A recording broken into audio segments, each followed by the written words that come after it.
Nah ini penting saya utarakan. Karena apa? Semakin lama itu orang, nah terus ini gitu ya. Saya ini kan baca kitab banyak sekali. Itu tadi saya sudah buktikan sholat sudah ada 5 mungkin. Tak teruskan. Ketika Nabi mau kabundut, ketika mau Nabi kabundut, dia sudah susah. Itu dibuka jendela. Itu Nabi masih di dalam buka jendela. Ketika melihat orang sholat itu langsung sehat. Ternyata ketika beliau sakit, orang semua di masjid tetap sholat. Masyhur kenangannya Aisyah, kenangan Sayyidah Fatimah. Fastana rawajjuh wasur rawajjuh. Nabi baru nggak sholat, berdoa semua nangis pot. Ternyata aku sukses jadi Nabi, wong bersolat. Semua nangis pot. Padahal beliau sakit. Sudah usi barok, sudah pakai belenggu. Sudah di kepalanya sudah diasbu, sudah dimaksud, sudah di. Akhirnya apa? Nabi minta, "Cung aku gandeng ben iso salat." Terus dipapa. Dipapa itu Sayyidina Ali bin Fadl. Fadl itu saudaranya Abdul bin Abbas, Fadl bin Abbas. Terus Nabi yuhada bin rajulaini dipapa Fadl sinten? Ali. Terus kemudian ikut sholat. Ikut jamaah masyhur. Terus akhirnya Abu Bakar mundur, kemudian Nabi ngimami. Lagi-lagi Nabi bunganya itu krono sholat. Jadi semua kenangannya sahabat itu ya sholat. Karena begitu spesialnya sholat. Ini era sahabat ya, orang-orang era saja. Karena begitu spesialnya sholat, ketika Rasulullah wafat, intaqala ila rafiqil a'la. Ini dengerin betul ya, Pak. Paling tidak kita pernah punya pikiran kayak orang waras. Jadi kesuwan kayak berpikir orang waras yang ini tak tobat. No. Kemudian ketika Nabi wafat, intaqal ila rafiqil a'la. Apa komentar para sahabat? Siapa khalifahnya Rasulullah?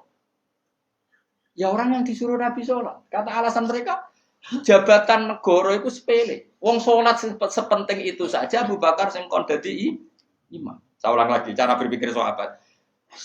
Jabatan presiden, jabatan khalifah itu cemen. Wong urusan dunia wae. Wong urusan sepenting sholat wae sing sowan pangeran dikongkon mimpin Abu Bakar. Apa meneh terima urusan dunia wis ben Abu Bakar. Itu ukurannya kelayakan jadi pemimpin itu juga sholat gitu Pak. Paham ya? Mulane ana kontestasi imam, paham tapi gak tapi Gus. Akal-akalan zaman modern itu akal-akalan iki cerita. Mulane tak koi iku zaman sahabat terus kiasno.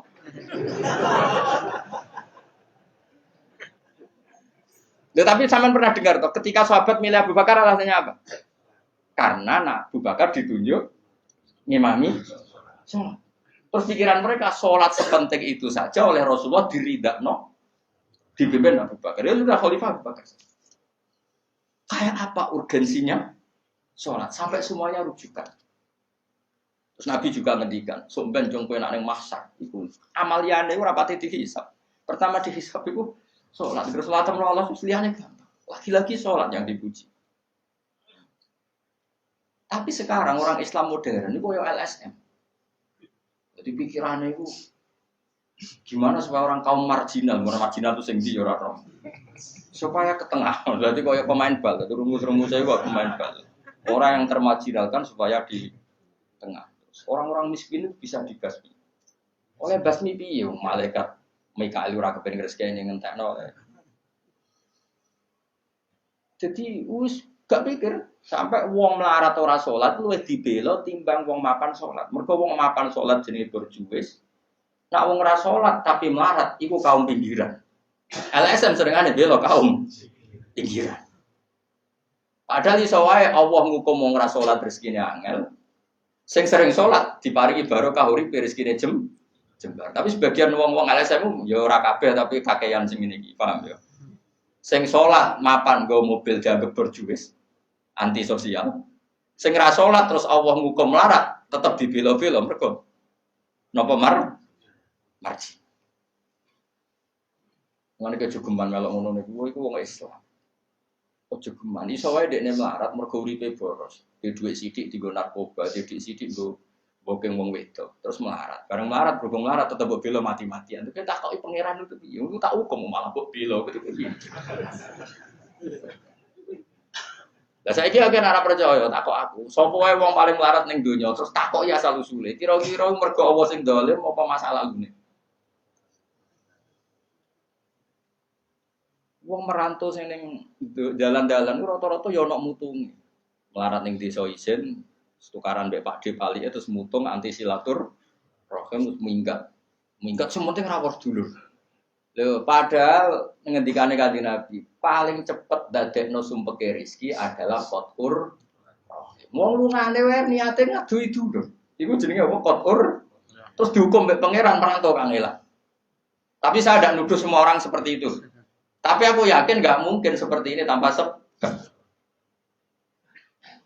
Terus buat bela-bela nih. Mereka kau mau dikoidah marginal berjuis, apa? Marginal. Kalau pikiran ini terus, nanti kita kayak zaman PKI kan. Saya tuh punya kenalan gus-gus banyak di Kediri, di Madiun, di mana-mana. Itu dulu PKI Madiun, PKI Kediri, PKI mana-mana di daerah sana itu. Mangkel kiai, jadi kiai dianggap koyok bos berjuis. Santri yang kerja ngurmat apa kebon. Kiai ini tengok-tengok neng omah untuk setoran. Jadi nganggep kiai koyok ketua geng. Mergo kiai ini neng omah tengok-tengok mulang. Enggak santri ini ngurusi kelapane, ngurusi panenane terus disetor. Nah, makanya darane kiai ketua geng. Terus yang dek gue bilang kau apa? Melarat. Kau melarat itu bukan ngelak. Akhirnya gerakan sama rata sama rasa. Itu korban pertama PK. Mereka dek ora ro ibadah. Jadi wong sing diparingi jebar kayak kula ini kan mulang. Terus rukin salam template. Dianggap kok ketua preman terus setoran ngono ae. Yo mandi yo jenenge wong bingung kabeh diprovokasi ngono iku yo. Mandi. Akhirnya pertama yang dilibas PKI yo kiai, perkarane provokasine ngono iku. Oke agak anak kiai, aku anak kiai putune kiai itu terus cerita. Padahal kiai-kiai itu makan mergo barokah wa mattaqillah Allahu makhraja. Mesti ora ana wong takwa ora diurusi pangeran. Kulo niku yo ora pati pinter pergawe tapi yo kerupat ya pangeran. Umum yang kaji kulo yo kaji. Umum yang Pak Yurabi yo rabi. Cara aku butuh wae untuk akeh kan cuma yo. Pokoke gampang kabeh cara gelem cuma iki kan njogo toleransi. Sampai wong ora payu-payu yo. Saya tuh pernah ngisi seminar di Madura, di Bata-Bata di sana. Pondok paling besar di Madura namanya, termasuk pondok paling besar itu Bata-Bata sama Gus Yofur. Itu cerita gini, Gus kalau di sini orang alim, kalau ingin nikah gampang, dikasihkan, masih dikasih uang sama calon mertua. Kalau Anda ingin, nanti pulang bisa bawa langsung. Ini Madura, negara Islam. Yang pemandunya itu bilang gitu. Waduh. Aku ngaku kesuwen dadi kiai Jawa Tengah. Kesuwen ra tau roh ngono-ngono iku. Dadi kok kaget tuh. Masa gitu ya? Itu ada pendereknya lagi. Pengiringnya lagi. Tak tanya, apa betul gitu? Oh iya, betul sekali. Wah. Padahal kecerdasan Madura itu yang paling bisa ngalahkan kecerdasan Pak Habibie guyonannya. Karena kalau guyonannya Pak Habibie itu tanya, coba ukur ketinggian tiang itu, tiang bendera. Oleh orang Madura dinaikin. Ditanya, kenapa tidak kamu copot? Itu kan tiangnya kan copotan. Kenapa tidak kamu copot ukur di bawah? Oh, namanya agak ketinggian, Pak.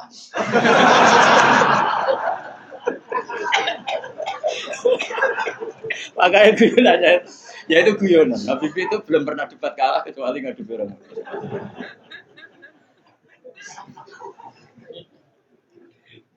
Tapi di sana juga gitu, guyonan. Tapi memang orang Madura itu nak guyon. Orang Madura tak tanya, memang guyonannya goyo. Memang Madura cerdas-cerdas. Jadi wong sing ra iso bayangno iku. Aku pikir wis beda memang. Perasaan saya di sana itu kayak di Thailand karena pulaunya terpisah terus bahasanya beda. Jadi kalau orang Madura ngomong sama orang Madura kayak ada di Indonesia juga. Kayak di Thailand. Dan ini cerita supaya kamu tahu. Jadi berkah betul ya di Indonesia itu lama itu ada Madura, ada Sumatera, ada Banjar. Kalau orang Banjar lebih hebat lagi. Orang Banjar itu di mana-mana pakai bahasa Banjar. Sama seperti orang Madura, di mana-mana orang pakai Madura. Dan orang Banjar kenapa saya bilang lebih? Ya, karena memang sebuah Banjar ya, karena Madura itu induknya kan Syekhona Khalil. Ya tentu yang kita tahu yang modern. Banjar itu punya indukan namanya Syekh Arsad siapa? Syekh Arsad bin Abdis Somad. Syekhona Khalil itu ngaji sama Syekh Nawawi Banten. Padahal Syekh Nawawi Banten masih ngaji sama Syekh Arsad bin Abdis Somad teman Banjar. Itu uniknya orang Banjar itu. Meskipun hidup di mana-mana pakai bahasa Banjar. Termasuk kiainya siapa yang di Kholi besar di Banjar itu? Siapa itu? Di mana? Ustadz Zainil itu. Enggak, kampungnya apa? Ijen. Sekumpul ya. Itu ngajinya di Bangil. Kamu kira ngajinya di mana? Ngajinya di Mbah Zaini itu ngajinya di Bangil. Tapi jangan kira sama orang Jawa enggak, sama orang Banjar. Ngajinya di Bangil. Dan kiainya ya orang Bangil, tapi beliau orang Banjar. Mucalnya pakai bahasa Banjar. Sehingga orang Bangil enggak bisa ngaji sama kiai itu karena ini bahasa apa? Jadi sudah hidup di Bangil itu tetap pakai bahasa Banjar. Kalau kita kan Islam Nusantara, jadi kayak